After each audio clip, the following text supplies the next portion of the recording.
Welcome back, Guardian. Thanks for tuning in. As always, there's still a ton of people who are confused on how building is working and how eventually you're going to get into master in-game builds. I made a video similar to this video the other day, but it wasn't in the correct order. I thought I could have put it together a lot better. I'm not even going to talk about artifacts in this. I'm just going to talk about the current armor that you probably still have unless you deleted it all, and how you can turn that armor into some legit builds until you finally get into your master in-game builds way later, probably months from now. I'm going to start it off with the helmets, go from there, and just break it all down. So by the end of this video, you'll know everything you need to know on how this game is going to level you up and get you into 2.0.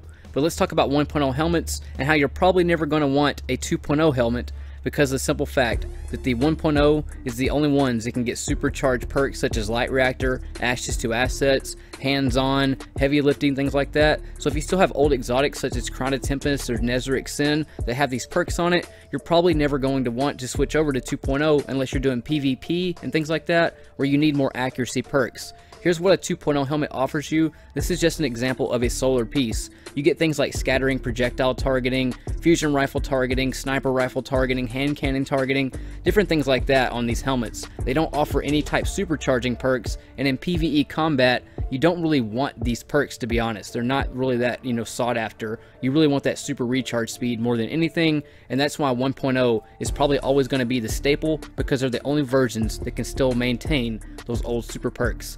Now, once you have any of your old 1.0 helmets that have hands-on or light reactor or enhanced Ashes to Assets, you can combine it with your year 3 2.0 brand new bond or mark or your cloak, and you can stack those perks to have double the benefits. So you can have 2 light reactors on by a 1.0 helmet and the 2.0 bond, or you can have enhanced Ashes to Assets and your 1.0 light reactor and stack all kinds of perks like that to get some insane recharge rates. I'm going to go over the stats of your armor and how to build it back up separately at the end of this video, but the Hunter is going to be different from the Titan and the Warlock, because the Hunter gets its dodge back way faster than you get your Rift back or you get your Barricade back.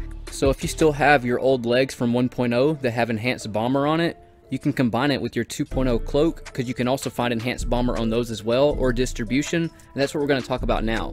So if you still have 1.0 legs, pretend this is my Hunter and not my Warlock. I didn't want to go through all the Guardians or whatever, but pretend this is my Hunter and it has 1.0 legs on that still has enhanced bomber back from Forsaken or whatever. On your 2.0 cloak that you can find in Shadowkeep, you can also get enhanced bomber and light reactor and enhanced Ashes to Assets or distribution. So you can have enhanced bomber on your 1.0 legs and then also have enhanced bomber on your new cloak, and you can also stack enhanced bomber twice, or you can do 2 enhanced bombers and 1 distribution.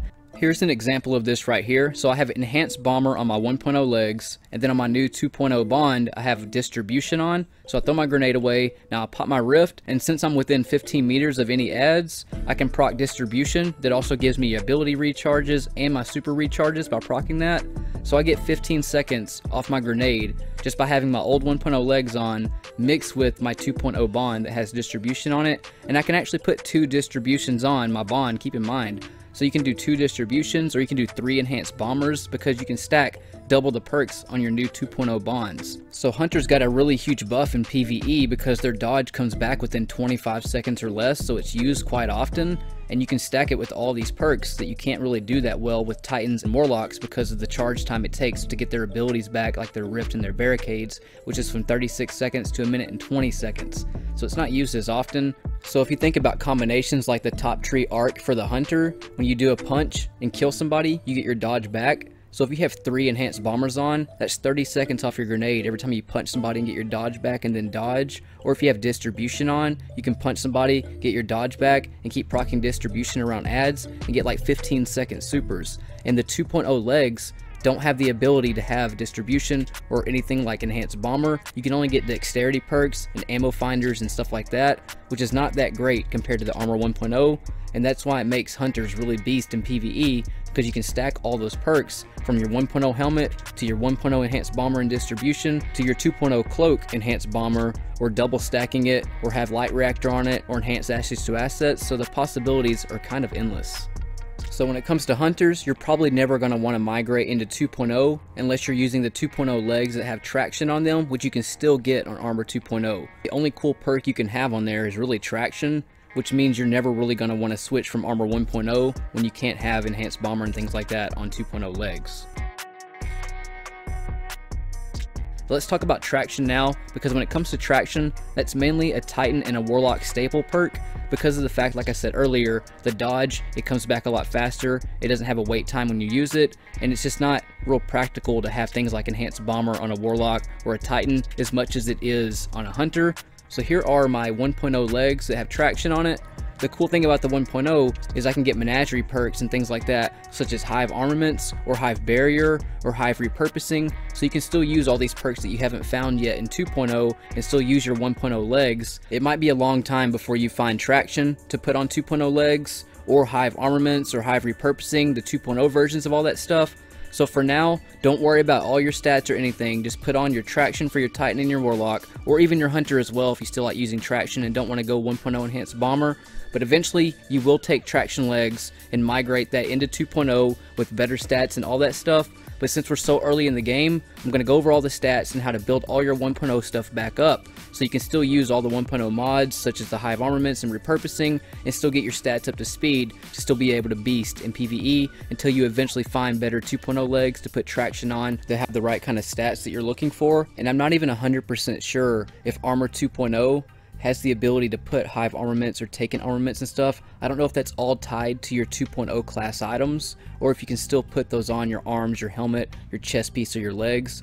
If you can't put it on those things and it's only tied to your bond, your marker, your cloak, then you might want to use your 1.0 legs and never switch to 2.0, so you can still have traction and a spot to put Hive Armaments or Fallen Armaments or Taken Barrier and all that cool stuff. So if they've designed it to where you can't put Hive Armaments or Fallen Armaments or Hive Barrier on any 2.0 helmet, legs, chest piece, or anything like that, and it's only tied to your bond, your marker, your cloak, you may not ever want to switch to 2.0, because that would sacrifice you doing even more badass stacking by double stacking all the perks that I mentioned earlier when it comes to Enhanced Bomber and things like that. If you have to sacrifice a spot on your bond, your mark, or your cloak to have Hive Armaments instead of having 2 Enhanced Bombers plus your 1.0 Enhanced Bomber and things like that, if it prevents you from having even more badass stacking possibilities, you may never want to switch to 2.0 for that aspect alone. Now let's talk about the 1.0 arms and how, again, they may never be 2.0 for the same reason that I just mentioned, having that free slot to put Hive Armaments or Hive Repurposing or Taken Armaments and things like that. If you can still put those on the arms or the legs or the chest piece or the helmet, then of course you'll eventually switch to 2.0. All you gotta do is find Enhanced Impact Induction and find the right kind of scavenger or finder you want to have, or reserves that you want to have, and then find the right stats. And once you unlock all that stuff, you'll just migrate that all onto your 2.0 armor. But until then, just put on your 1.0, get whatever Hive Armaments or whatever you have attached to it from the previous DLC, keep that stuff on. Like I said, again, we're going to go over the stats and all this stuff, but just put it on for now. Having that ability recharge until you can find the 2.0 versions of all this stuff is going to be better than the 2.0 now. Even though your stats might suck on it, it doesn't really matter for now. The recharge rate and your recovery are the most important things at the moment. The only time I would say don't do Impact Induction is if you're under light in an activity and you can't afford to go melee somebody because they'll just melee you back and kill you. Then I would use a loader or Enhanced Momentum Transfer. And that goes back to your helmet, how you'll never switch from 1.0 to 2.0 because you can't have perks like Light Reactor and things like that. Same goes to the arms. If you can't put Hive Armaments without having to sacrifice a Fusion Rifle Reserve or a Heavy Ammo Finder, 1.0 allows you to have all that stuff. But if 2.0 makes you sacrifice things, I would say just always stay with your 1.0 and never go to 2.0, because those recharge rates are going to be way more beast than what the 2.0 is going to offer you, even if you have a little bit lack of stats. Which we're going to talk about your chest piece now, how it's going to migrate to 2.0, and it's kind of a no-brainer. This is going to be where you get majority of your stat points if you're still using your 1.0 armor. Your 2.0 chest piece is where you're going to try to find the highest stats possible that you use the most, because you can get the same perks on 2.0 that you can get on the 1.0. So even though you may not be able to stack Hive Armaments and things like that on 2.0 without sacrificing a reserve or a finder and things like that, I think it still might be worth it overall to build back lacked stat points by using all the 1.0 armor with a 2.0 bond, cloak, or mark, because since your 1.0 is probably going to suffer your stats quite a bit, you can still use that 2.0 chest piece to find those gears that are in like the 60 stats to kind of offset all of this. Now let's do a recap using another build as an example. Bottom tree using the Devour perk. So when you have Devour procced, you get your health back on kills, and it also recharges your grenade ability really fast. So now let's use this as an example and how I built my 1.0 and my 2.0 out together. Even though I don't have all the perks yet, I'll still explain it. So starting off with the recovery, you never want to go below a 7 recovery. I know how the programming is with the AI, and you can stay in the battle and get your health recovering as they're chipping away at you by being at a 7 and above. Once I got that established, I moved on to discipline, and then strength, and then mobility, and I'm also using traction. So know that whatever my mobility number says, whatever tier that I'm at, if you're wearing traction, it's actually 1 tier higher than what the game is telling you. And then onto that, I have intellect and then resilience, which really doesn't work that great. We're going to go over more about stats after this segment. And now let's move on to the Nezarec Sin. Light Reactor. I can have Light Reactor from my 1.0 Nez Sin mixed with my Telesto and also stack it with my 2.0 Shadowkeep Bond by having 2 Light Reactors if I wanted to, or be even more awesome and do Light Reactor on my 1.0 helmet mixed with enhanced Ashes to Assets on my Bond for some incredible recharge rates. And then on top of that, I have enhanced momentum transfer, and what that means is every time I hit somebody with my grenade, I get 8 seconds off of my melee ability, and then on top of that, I have high repurposing from the 1.0 arms that give me my grenade automatically back as long as I bust a shield on anybody. So you can see how all that's kind of built in. The only thing that I really need on top of this is I need to find a 2.0 chest piece that gives me way better stats to kind of build up some of the lost stats by having the 1.0, but I'm not really tripping as long as I have that 7 recovery and great discipline and strength. Then I'm really just kind of focusing on that for now because that's the more attainable in the game until way later on in the game, and my recharge rates on everything with this build on are so insane that I don't really mind not having all those beast stats that I used to have in 1.0 because my recharge rates are much greater now in the game.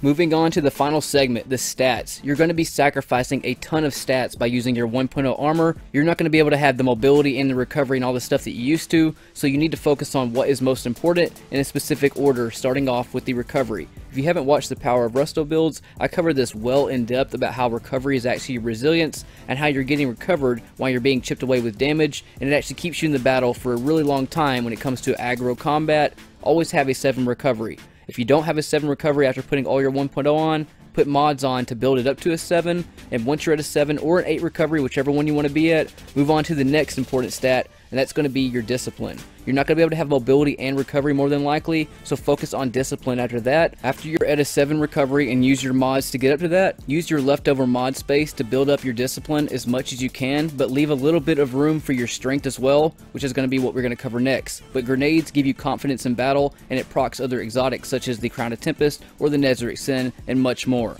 Strength is good for getting Melting Point back, getting your Rising Storm melee back, getting your Devour melee back, things like that that keep you alive and keep you going beast mode in combat. Getting your discipline and strength right is going to be a lot easier than getting your recovery and mobility right, because if you try to do both mobility and recovery, it's going to make you lack in discipline and strength, which unfortunately is more important in combat than mobility will give you, even though I love mobility, but I have to have my recharge rates when it comes to harder activities to keep the beast mode going. Moving on to mobility, you can see I'm at a tier 2, but I have traction on. Traction adds a whole tier than what it says. If you recently watched the live stream me and UTEPers did where we tested this, whatever your mobility says it's at on the tier, if you have traction, you always add a +1 to what it says, but you can't go above a 10. Next up would be intellect. I would say mobility and intellect might be kind of a tie, but I do love mobility more than intellect, considering all the insane recharge rates you're going to be having with the 1.0 armor mixed with your 2.0 bond. And then finally, it's going to come with resilience. That is the most least important stat you can have in PvE combat. Even though it did get buffed a little bit, it's still not going to be greater than any of the other stats that we named before this. I've actually been spending most of my time testing resilience, and I just can't find any reason to put it in front of other stats.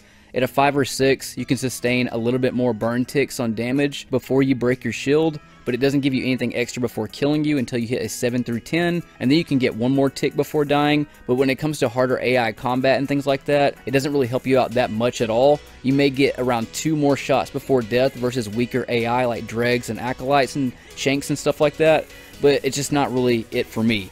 But Guardians, thanks for tuning in. Let me know if you made it to the end. That is how you evolve the 1.0 to 2.0 armors and how it's going to end up being a master in-game build eventually, and how some stuff may never become 2.0 armor, such as helmets, or maybe even some 1.0 armor going to 2.0 if 2.0 won't allow you to stack the same way that it did on 1.0 when it comes to Hive armaments, Hive barrier, Hive repurposing, taken armaments, fallen armaments. If you're required to sacrifice mod space for your bond or your cloak or your mark, it might not ever be worth it to go to 2.0 armor, but I explain how you can still build up your stats in the order of importance to kind of keep you in beast mode the whole time. If you ever get into a giving mood and this channel has been helping you out and you want to return any type of favor, you can hit me up at teespring.com/Ristophilis or paypal.me/Ristophilis and keep it beast mode, just like our beast squad. I highly appreciate our beast squad. You're what keeps this channel alive and pulsing, and not a day goes by that I don't thank y'all or send out the prayers and the cool vibes y'all's ways, bros. This video is also sponsored by LifetimeControllers.com. Great company to get your controls repaired or customize your own type of control, your own model, and they also give you a lifetime warranty with the best deals online. Again, Guardians, my name's Ristophilis. It's been my pleasure once again, and I will see y'all on the next video next time. In space.